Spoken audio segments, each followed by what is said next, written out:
learn.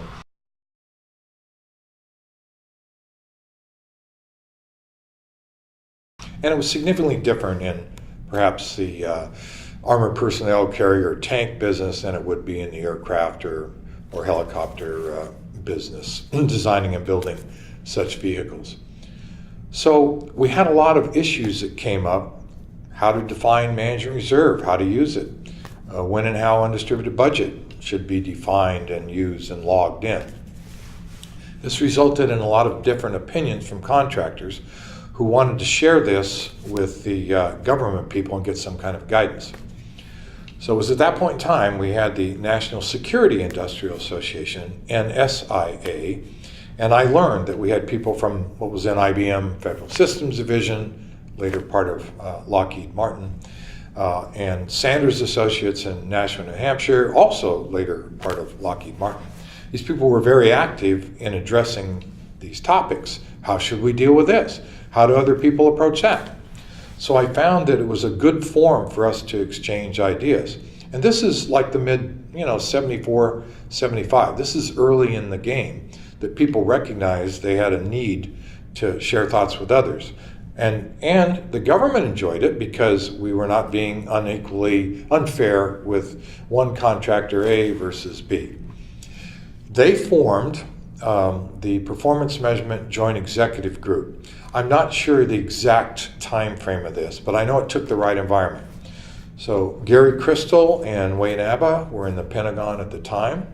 They acknowledged the need to have more sharing of concepts and thoughts to come up with a more cost-effective approach to earned value, cost schedule control systems criteria. A lot of contractors were complaining that it was too harsh to adhere. The name was changed from cost schedule control systems criteria to earned value management system criteria. The concepts didn't really change. How you adhered to them might be a little different, but it was the same stuff by a different title.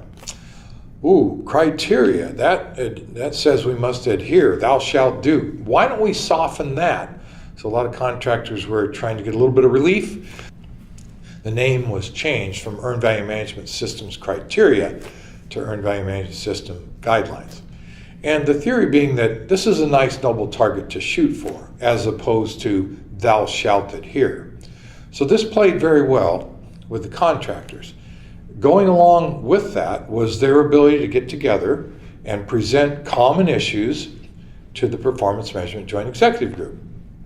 On that group, we had the head of the Army, the Navy, and the Air Force, and that rotated a little bit through time, but the primary lead was Dick Garretson out of the Navy, Larry Stone, my old boss, out of the Army, and the Air Force evolved a couple times in terms of who the players were.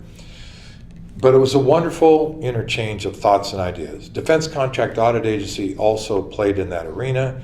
We documented the results of that, what was called interpretive guidance, and we'd cite the guideline. We'd write a paragraph or a page or a couple pages on each issue, and it was then shared with everybody in industry. So it was a great leveling influence.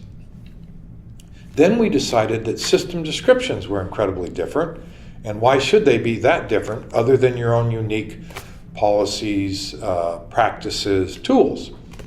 So why don't we try and get those closer? Because some were too prescriptive and others were not prescriptive enough. And they varied, not that size matters, from 50 pages to 300 pages. Some were a lot more prescriptive than they needed to be, and some were less than they needed to be. They'll tend to have subordinate procedures, desktop instructions, and so on to support it. So we started what was in the rage process action team, and the process action team that I headed was for system descriptions. So we would have sitting in the room around the table, General Dynamics, Boeing, Raytheon, sharing each other's system descriptions. We found we couldn't get through them very fast. So we made like if it was a General Dynamics issue, they would send in their paragraph or pages on earned value techniques, if that was something they thought they were over or under killing. The rest of us would read it, and then we'd talk about it, and we'd make suggestions. It was like free consulting from everybody in industry, a very positive stroke for everybody there.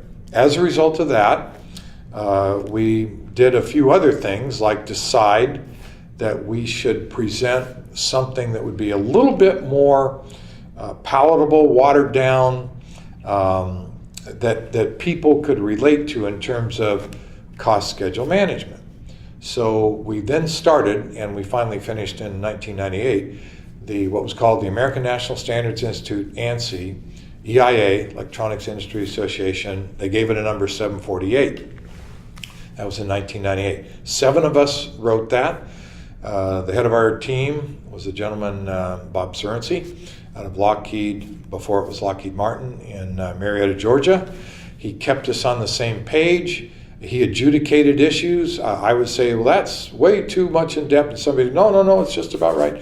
So we had great discussions. End result was a wonderful, in our opinion, document, 32 guidelines.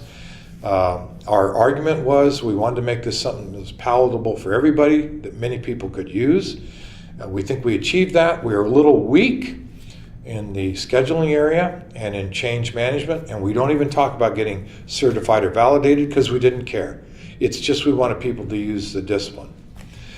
What you have to do is reaffirm that every so many years, and I understand we were behind schedule at doing this, so we went to 748B, Bravo, by 2007, July, and we bolstered up a little bit the discussions in scheduling and change management. We still left out getting validated or certified. We figured that was the responsibility of each procuring agency, that they could deal with that if they chose to. Then we reaffirmed it again because NASA said, if this stuff is so hot, we're putting it on contractors, we ought to be putting it on ourselves. Well, NASA's not a company. They are an organization. So we basically changed from 748B to C, company to organization. Other than that, I would argue it's not technically significantly different from what it was before. A couple of definitions got enhanced, and that was about it. Now they're in the process of doing 748D, so I'm going down a parallel path in terms of time. So here we are in 2017. We're supposed to make it by the spring or summer of 2018 for the 748D. We were thinking about making significant changes, but this is not the proper time to do that.